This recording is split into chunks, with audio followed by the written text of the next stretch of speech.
Crispy dilis, napakasarap at rich in iron pa. Hello, friend. Hello guys, welcome to MTC 78 Vlog.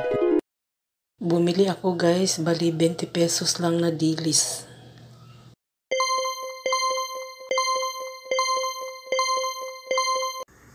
Magpainit ako ng mantika guys. Ito guys is used oil.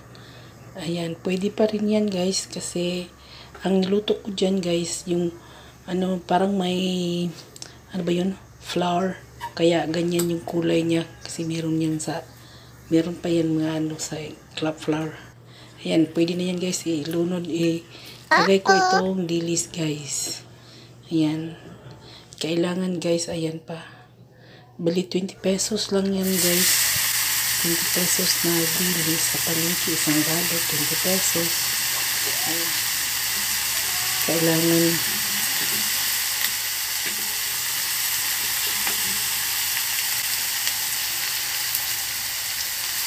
dapat guys, mahina lang ang apoy guys para hindi masunog. Tapos, yan, halo-haloin mo. Una guys, sinahugasan ko muna yung dilis kasi sa palengke lang nabili. Yan, nahugasan, dalawang hugas. Tapos naglagay ako ng mantika. Ayan, used oil lang yung nagamit ko guys. Ayan yun, tingnan mo yun, parang clear na yung yun. Nawala na yung bubble sa mantika. Wow! Thank you.